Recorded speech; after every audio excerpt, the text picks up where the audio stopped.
بنیادی طور پہ جسے ہم حیدرآبادی تہذیب کہیں گے، کوئی تہذیب اسے ختم نہیں کر سکی، مٹا نہیں سکی۔ بہت سی چیزوں میں تبدیلی آئی ہے، صاف سی بات ہے کہ آج آپ کو لوگ شیروانی میں نہیں نظر آتے، ٹوپیوں میں نہیں نظر آتے، مگر اس کے باوجود کھانے پینے کا انداز، لب و لہجہ، بات چیت کا انداز، ان تمام چیزوں میں حیدرآبادی تہذیب پہ کسی تہذیب کے نہیں۔ 75 سے 80% لوگ نان مسلم تھے، ہندو تھے، تو ہندو کلچر کا بہت بڑا اثر ہے حیدرآباد کی تہذیب پہ۔ ہر فیلڈ میں حیدرآباد میں ترقی کی ہے۔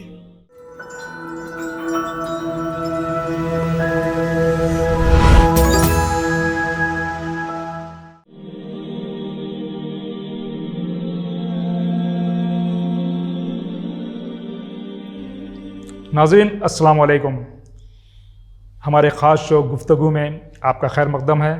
آج ہم اس شو میں ایک نئے موضوع اور خاص مہمان کے ساتھ آپ کے درمیان حاضر ہوئے ہیں۔ ہمارے خاص مہمان ہیں جناب شاہد حسین زبیری صاحب، جو ایک معروف خاکہ نگار ہیں، ادیب ہیں اور حیدرآباد کی ایک نمائندہ شخصیت سمجھے جاتے ہیں۔ آئیے ان سے بات کرتے ہیں۔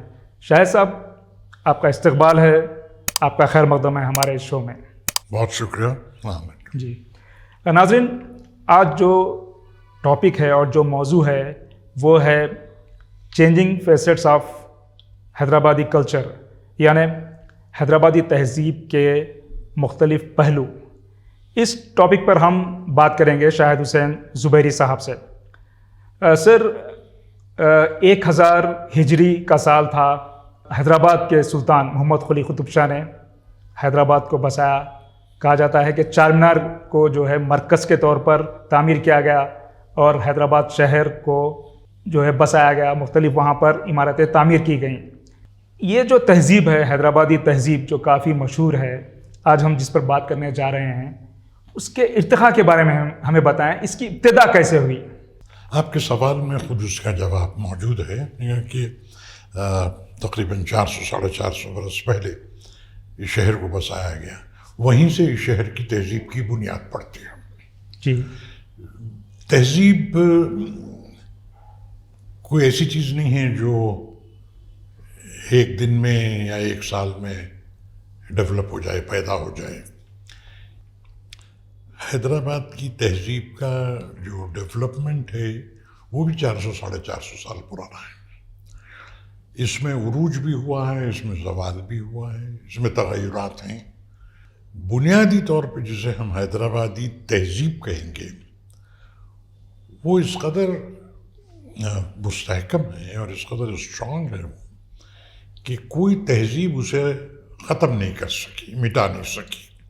جی، حیدرآباد کی تہذیب آپ کو آج بھی حیدرآباد میں نظر آ ہی جاتی ہے۔ جی، حالانکہ جس وقت پولیس ایکشن ہوا ہے اس وقت حیدرآباد کی پاپولیشن کچھ تقریباً 5-7 لاکھ کے درمیان تھی، اور آج 1 کروڑ ہے۔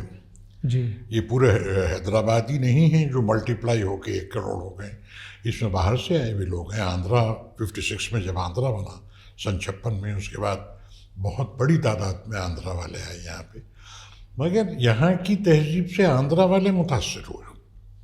جی، انہوں نے حیدرآباد کی تہذیب کو اپنایا، کھانے کا انداز حیدرآبادی اپنایا، لباس اپنایا، گفتگو اپنائی۔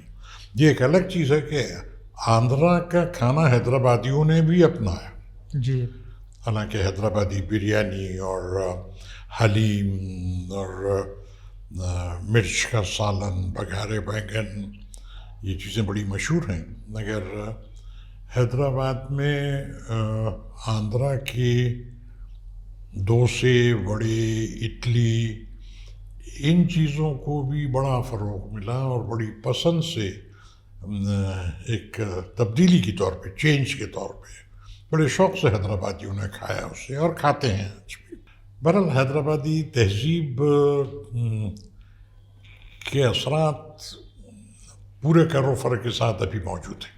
جی، بہت سی چیزوں میں تبدیلی آئی ہے، صاف سی بات ہے کہ آج آپ کو لوگ شیروانی میں نہیں نظر آتے، جی، ٹوپیوں میں نہیں نظر آتے، مگر اس کے باوجود کھانے پینے کا انداز، لب و لہجہ، بات چیت کا انداز، خلوص۔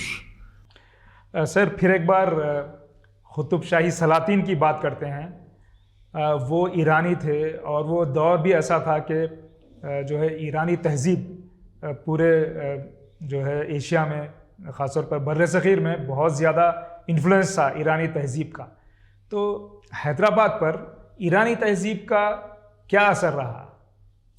ایمانداری کی بات یہ ہے کہ ڈائریکٹ اثرات جی حیدرآباد کی تہذیب پہ کسی تہذیب کے نہیں.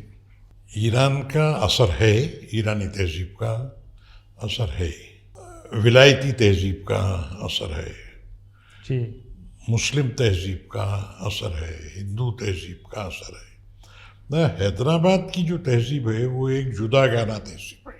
جی اب جیسے مثال کے طور پہ پورے اس زمانے میں ہندوستان میں آفیشیل لینگویج پرشین ہوا کرتی تھی، فارسی ہوا کرتی تھی. حیدرآباد کی آفیشیل لینگویج ابھی پرشین نہیں رہی، یعنی قطب شاہی دور کی. جی یہاں پہ جس زبان کو فروغ دیا گیا وہ تھی دکنی اور تلنگی، اور بے حساب ایسے حیدرآبادی لوگ تھے جو یہ کہتے تھے کہ حیدرآباد کی زبان تلنگانی اور تلنگی اور دکنی کے علاوہ کوئی نہیں. بلکہ آج بھی پرانے مکانوں میں ایک مکان شاید حیدر گوڑا کہلاتا ہے وہ علاقہ، نواب ناظر یار جنگ کا مکان ہے، اس پہ ان کے مکان کا نام اور ان کا نام ایک طرف اردو میں اور ایک طرف تلنگی میں لکھا ہوا ہے. حیدرآباد میں ایک جوڈیشری کی ایک وہ ہوا کرتی تھی جسے جوڈیشل کمیٹی کہتے تھے. یہ ہائی کورٹ کے اوپر تقریباً سمجھیے آپ کی سپریم کورٹ کی طرح ہوتا تھا. یہ اس کے چیئرمین تھے، یعنی چیف جسٹس تھے اس کے. تو وہ کہتے تھے کہ حیدرآباد کی زبان، پہلی زبان حیدرآباد کی تلنگی ہے. جی اب آپ دیکھیے کہ حیدرآباد میں جو قطب شاہی دور میں جو شاعری ہوئی، دکنی میں ہوئی وہ شاعری، مگر اس میں وہ پورے اصناف میں شاعری کی گئی جس میں فارسی میں ہوتی تھی. جی یعنی آپ کو نظم بھی ملے گی، غزل بھی ملے گی، منقبت بھی ملے گی، ربائی بھی ملے گی، خطا بھی ملے گا، سلام بھی ملے گا، مناجات بھی ملے گی. وہ پورے اصناف جس میں فارسی میں شاعری ہوتی تھی.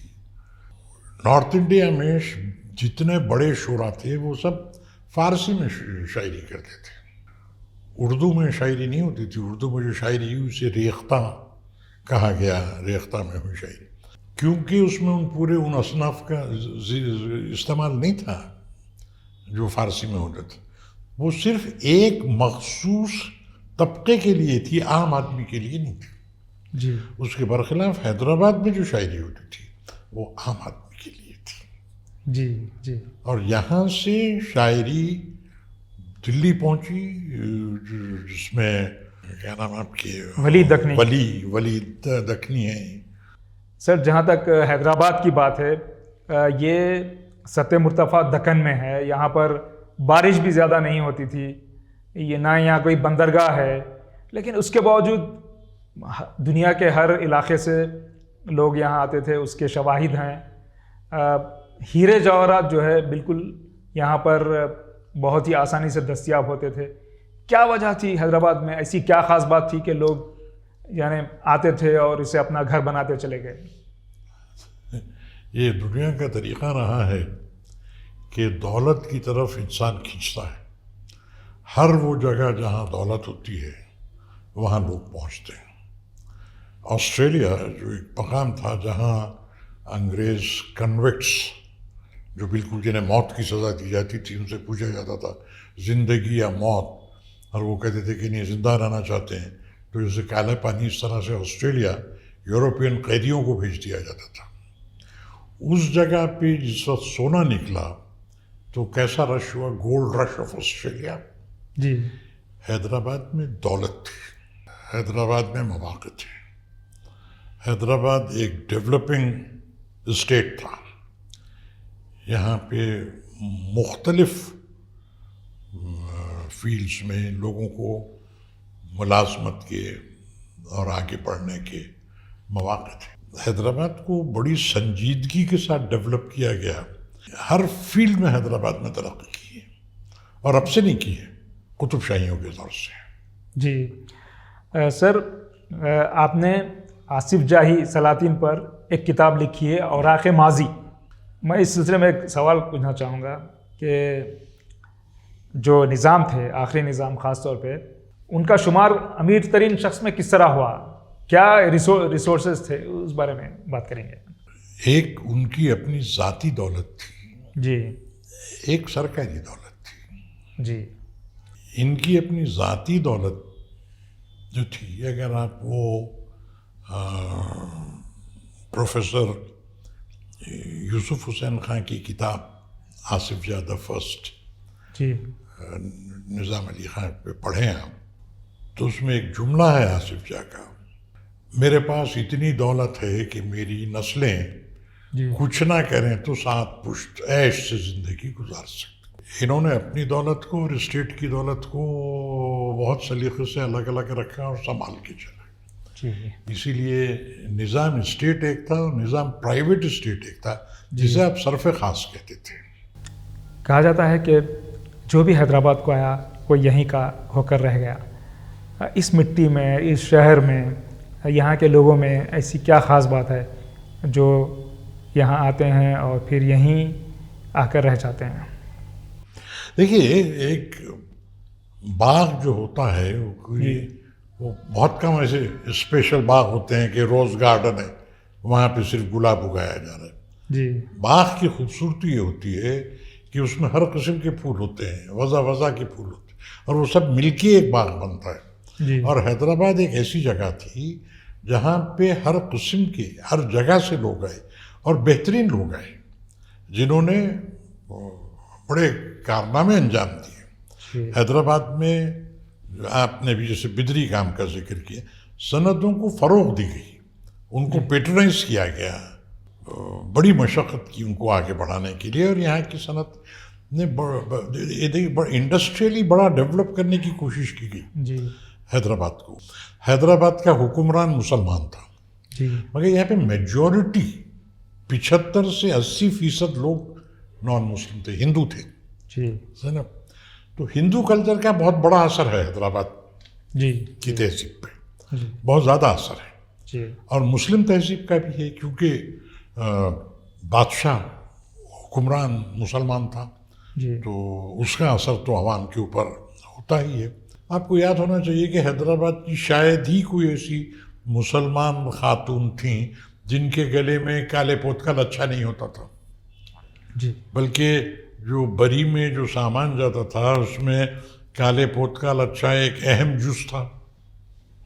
اور یہ کالے پوت کا لچھا کیا ہے؟ عملی طور پہ یہ بالکل منگل سوتر کا اردو نام کالے پوت کا لچھا ہے۔ اور حیدرآبادی عورت، شادی شدہ عورت، بغیر کالی پوت کے لچھے کے اپنے آپ کو سہاگن نہیں سمجھتی تھی۔ کسی بھی جگہ کی تہذیب جو ہے وہ مڈل کلاس طبقے سے ہوتی ہے، نمائندہ طبقہ تہذیب کا مڈل کلاس ہوتا ہے۔ ایفلوئنٹ گھرانے جو تھے، جن پیسے والے اور پڑھے لکھے گھرانے، اس پہ کرسچن تہذیب کا بھی بڑا اثر تھا، یعنی اور پھر کرسچن اسکولس بہت تھے حیدرآباد میں، اس کی وجہ سے بھی۔ اور حیدرآباد کا جو بچے تھے ان کے پاس یہاں کے تہواروں کی اہمیت ایک کلچرل امپورٹنس تھی، مذہبی سے زیادہ۔ تو سر، کیا ہم یہ کہہ سکتے ہیں کہ اس دور کی جو تہذیب تھی وہ حقیقی معنوں میں ایک گنگا جمنی تہذیب کی مثال تھی؟ میں نہیں جانتا یہ گنگا جمنی تہذیب صحیح لفظ ہے یا نہیں، کیونکہ جہاں پہ گنگا اور جمنا بہتی ہے مجھے وہاں پہ یہ تہذیب نہیں نظر آئی جسے ہم گنگا جمنی تہذیب کہتے ہیں، اور حیدرآباد میں کہیں سے گنگا جمنا نہیں گئی ہے۔ حیدرآبادی خاتون ہیں راج کماری اندرا دھنراج جی، وہ کہتے ہیں کہ اسے موسیٰ ندی تہذیب کہی ہے۔ یہ حقیقت ہے کہ حیدرآباد ایک ایسی جگہ ہے، پورے ایمان سے اور رسوخ سے کہہ سکتا ہوں کہ مجھے کبھی یہاں پہ کمیونل فیلنگز کا احساس نہیں ہوا۔ حقیقت یہ ہے کہ یہاں پہ کبھی یہ احساس ہی نہیں ہوا کہ کمیونل فیلنگز کسے کہتے ہیں۔ میرے قریبی دوستوں میں ہندو ہیں، میرے والد کے قریبی دوستوں میں ہندو تھے، میرے نانا کے قریبی دوست ہندو تھے، یعنی دوست سے مراد ایسے جن کی حیثیت بالکل سگے بھائیوں کی سی تھی. جی سر، یہاں پر ایک چھوٹا سا وقفہ لیں گے.